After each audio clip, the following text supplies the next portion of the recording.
आज हम लोग पढ़ने वाले हैं टेक्टोनिक मूवमेंट या विवर्तनिकी संचलन। ये है क्या? कल हम लोगों ने इसको पढ़ा था, फिर भी आज इसको परिभाषा लिख लेते हैं। यह कम तीव्रता वाला अंतर्जात बल है। यह कम तीव्रता वाला अंतर्जात बल है जो मंद गति से मंद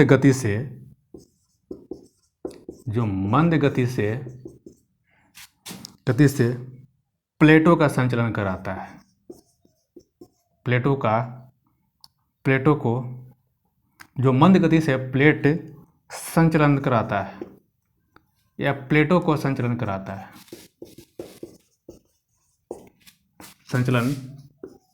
है, जो मंद गति से प्लेटों को संचलन कराता है, जिसके कारण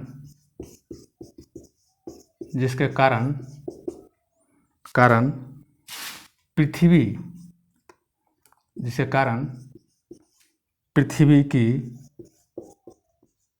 सतहों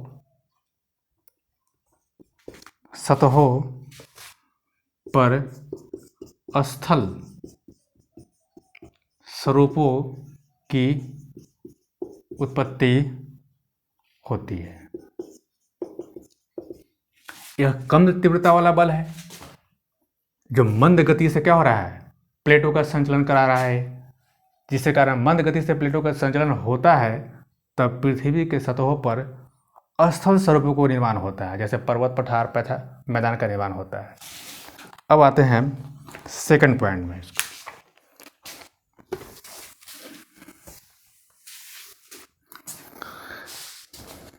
अब इसको देखते हैं बल की दिशा के आधार पर वर्गीकरण करते हैं। इसको हम बल के दिशा के आधार पर वर्गीकरण कर रहे हैं। ये बल की दिशा के आधार पर वर्गीकरण कर रहे हैं इसको। अब बल की दिशा के आधार पर वर्गीकरण करेंगे हम, तो देखते हैं क्या होता है इसमें। इसको दो भागों में बांटते हैं। एक भाग है ऊर्ध्वाधर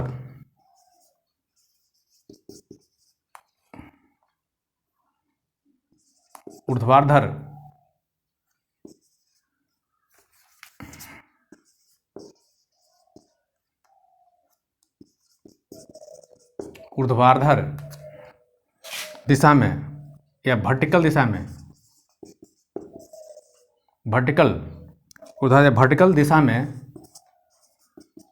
ऊर्ध्वाधर या वर्टिकल दिशा में उत्पन्न बल के कारण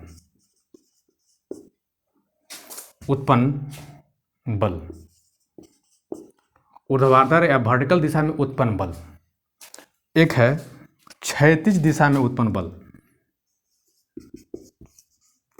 क्षैतिज दिशा में उत्पन्न बल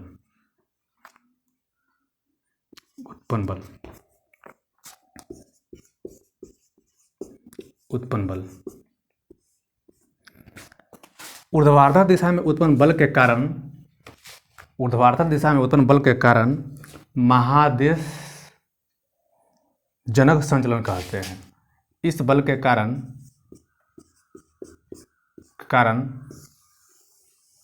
महादेश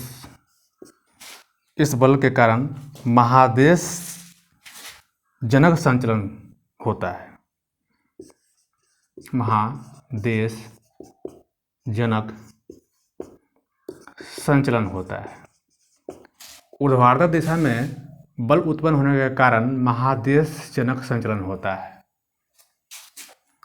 क्षैतिज दिशा में उत्पन्न बल के कारण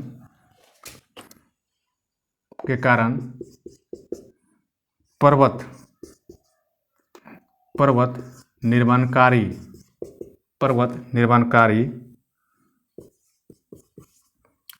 संचलन होता है। ऊर्ध्वाधर दिशा में बल संचलन के कारण महादेश जनक संचलन होता है और क्षैतिज दिशा में उत्पन्न बल के कारण पर्वत निर्माणकारी संचलन होता है। महादेश जनक संचलन होता है ऊर्ध्वाधर दिशा में। अब हम महादेश जनक संचलन को देखते हैं। महादेश जनक संचलन को देखते हैं।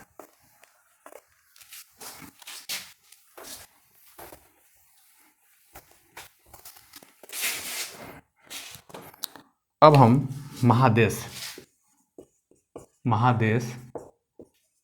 जनक संचलन को देखेंगे। संचलन को देखते हैं। महादेश जनक संचलन को देखते हैं हम। इसको दो टाइप में बांट लेते हैं। इसको टाइप 1 कर देते हैं। इसको समझने के लिए टाइप 1, इसको लिख लेते हैं टाइप 2। टाइप 1 में इसको दो भाग बनाते हैं। एक उत्थान बनाते हैं, एक बनाते हैं निर्गमन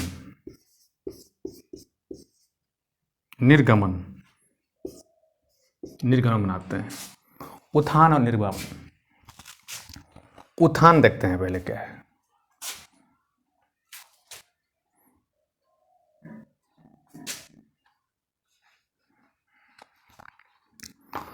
इसमें क्या देखते हैं, उत्थान में क्या है। उत्थान कहाँ होता है?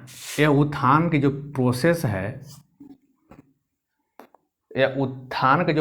है, यह स्थल पर होता है। यह कहाँ होता है? यह स्थल पर होता है। स्थल पर होता है। यह कहाँ होगा? स्थल पर होता है। ये जो निर्गमन की जो प्रोसेस है, सागर के तट पर होता है। के तट पर, सागर के तट पर होगा। यह कहाँ होगा? सागर के तट पर होगा। ये उत्थान के मतलब क्या है?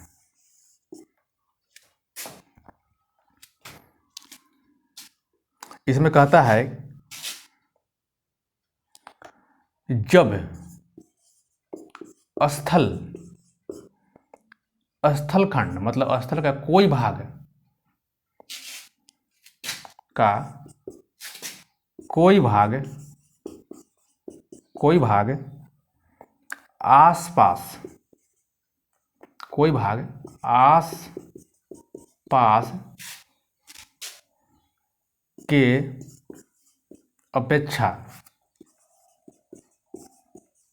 आसपास के अपेक्षा क्या हो जाता है? ऊपर उठ जाता है।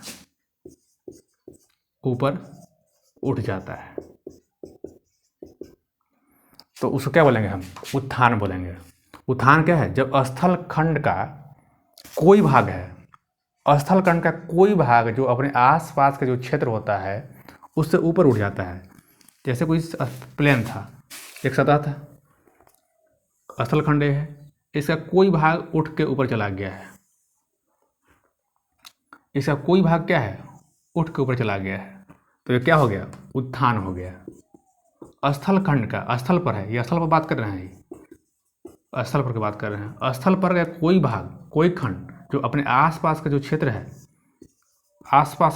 है, उससे ऊपर उठ जाता है।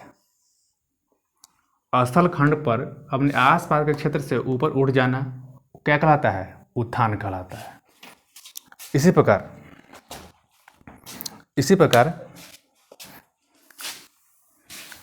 प्रकार देखते हैं हम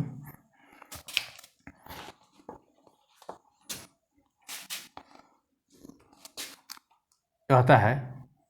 इसमें आते हैं, सागर तट पर होता है। कहाँ होगा? निर्गमन की प्रक्रिया कहाँ होता है? ये भी, इसका मतलब भी उत्थान ही होता है। इसका मतलब भी क्या है? निर्गमन सागर के तट पर होगा, उसको निर्गमन कहेंगे। स्थल पर होगा, उसको उत्थान कहेंगे। निर्गमन के मतलब भी उत्थान ही है। निर्गमन के मतलब क्या? उत्थान ही होता है। इसमें पहले लिख लेते हैं महाद्वीप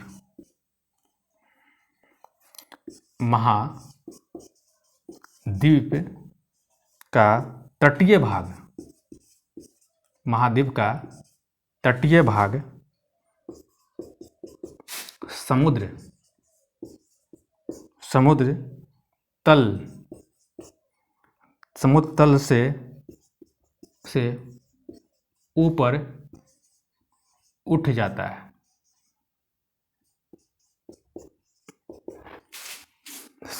ऐसे कहिए, सागर के तट है, सागर के तट पर बात होता है। निर्गमन की प्रोसेस कहाँ होता है? सागर के तट पर। सागर के जो तटीय भाग है वो जल की सतह से ऊपर उठ जाता है। सागर का तटीय भाग जल के सतह से अगर ऊपर उठ जाए तो क्या बोलेंगे हम? निर्गमन की प्रोसेस बोलेंगे। निर्गमन के ऊपर क्या बोलेंगे? इसको क्या कहेंगे हम? निर्गमन कहते हैं। इसे हम क्या कहते हैं? निर्गमन कहते हैं।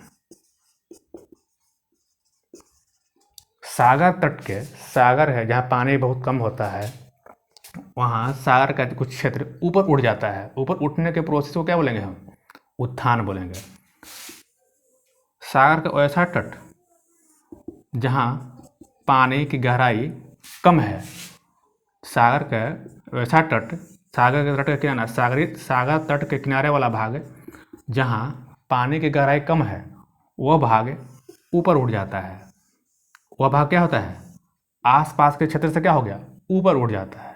तो उस ऊपर उठे हुए भाग को हम क्या बोलेंगे? हम निर्गमन कहते हैं। अब नेक्स्ट में आते हैं, अब टाइप 2 में आते हैं। ये टाइप 2 कहता है क्या? इसको भी दो भाग में ले लेते हैं, इसको भी हम दो भाग में ले लेते हैं।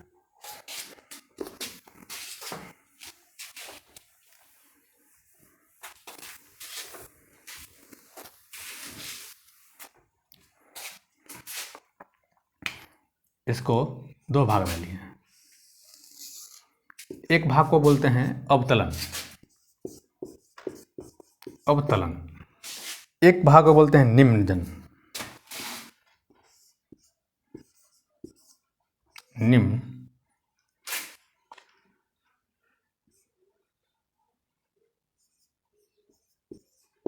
निम्नजन। निम्नजन, निम्नजन का मतलब ही अवतलन ही होता है। इसका मतलब भी अवतलन ही होता है। लेकिन दोनों क्या है? कुछ अंतर, थोड़ा अंतर है। यह कहाँ होगा? स्थल पर होगा। यह स्थल पर होगा, वो सागर के तट पर होता है। वह सागर के तट पर, यह स्थल पर होता है। इसमें कहता है स्थल खंड के, जो स्थल खंड है उसके आसपास के क्षेत्र से धंस के अंदर चला जाता है। धंसे हुए भाग को अवतलन बोलेंगे हम। इस धंसे हुए भाग को अवतलन बोलेंगे। एक पॉइंट देके लिखेंगे हम,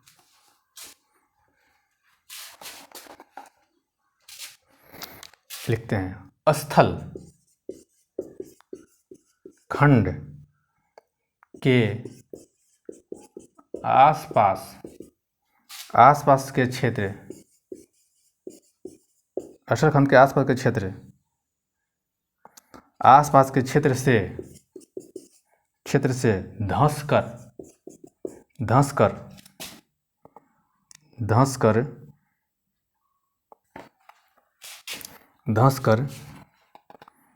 है। धंस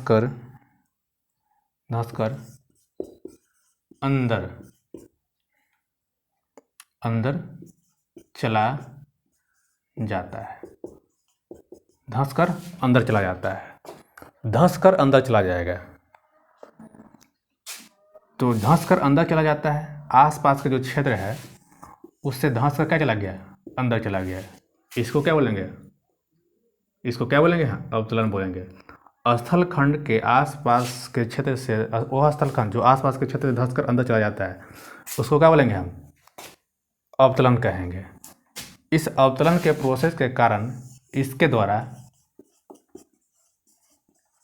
द्वारा महाद्वीपीय बेसिन, एक बेसिन टाइप बन गया है। महाद्वीपीय बेसिन का निर्माण होता है।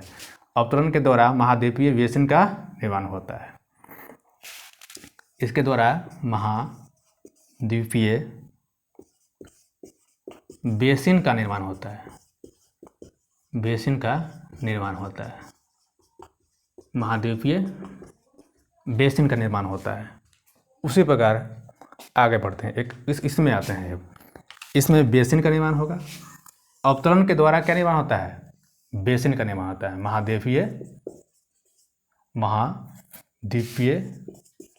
बेसिन बनता है, बेसिन बनता है। अब इधर आते हैं, निम्न जल में आते हैं। क्या है? ये भी अवतरण ही है। एक कहाँ होता है? सागर में होता है, सागर के तट पर होता है, सागर के तट पर होता है। ये प्रोसेस कहाँ होता है? सागर के तट पर होता है, सागर के तट पर होता है, सागर के तट पर होगा। इसमें कहा जाता है कि कोई खंड, पहले लिख लेते हैं। जब कोई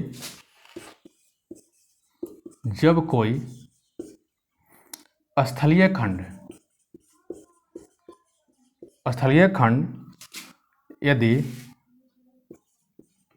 यदि सागर तल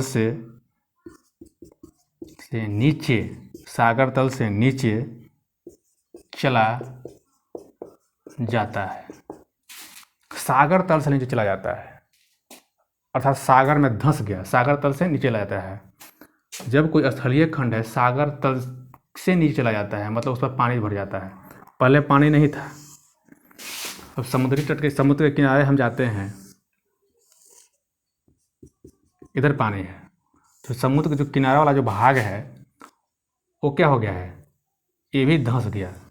ये क्या हो गया? धंस गया। तो इधर भी क्या हो गया? पानी भर गया। मतलब समुद्र के किनारे के सागर के तट के किनारे वाला जो भाग है वो धंस के अंदर चला जाता है, उसमें भी पानी भर जाता है। तो क्या बोलेगा? निम्न जन उसको क्या बोल देंगे हम? निम्न जन बोलेंगे हम। सागर के कोई तट, सागर किनारे का तट धंस कर अंदर चला जाता है, तो उसको क्या बोलेंगे हम? निम्न जन बोलेंगे। इस प्रोसेस के कारण जब स्थलीय खंड जब सागर तल से नीचे चला जाए तो उसको क्या बोलते हैं? महाद्वीपीय मग्न तट बोलते हैं। इससे महाद्वीपीय मग्न तट का निर्माण होता है। मग्न तट का निर्माण होता है। इससे महाद्वीपीय मग्न तट का निर्माण होता है। मग्न तट का निर्माण होता है। इससे महाद्वीपीय मग्न तट का निर्माण होता है। मग्न तट का मतलब क्या? मग्न तट का मतलब क्या है? मग्न तट का मतलब क्या है? यह निम्नजन के प्रोसेस के द्वारा क्या होता है? महासागरीय या महाद्वीपीय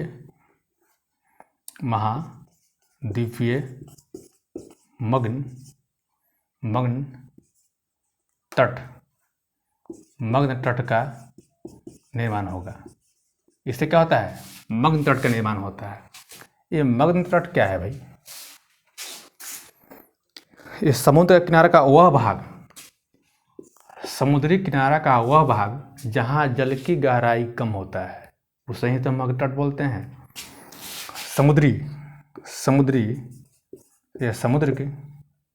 समुद्री किनारा का वह भाग जहाँ जल की गहराई कम होता है, उसे क्या बोलेंगे हम? मग्न तट बोलेंगे। एक चीज़ छूट गया था, एक चीज़ और।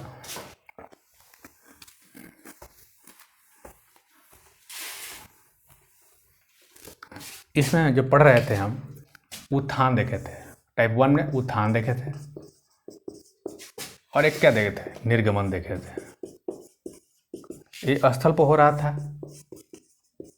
ये सागर तट पर हो रहा है, सागर तट पर हो रहा था। इसके द्वारा, ये उत्थान के प्रोसेस के द्वारा महाद्वीपीय पठार का निर्माण होता है। महाद्वीपीय पठार का निर्माण होता है। पठार का निर्माण होता है। उत्थान के द्वारा महाद्वीपीय पठार का निर्माण होता है। और इसके द्वारा तटीय मैदान का निर्माण होता है।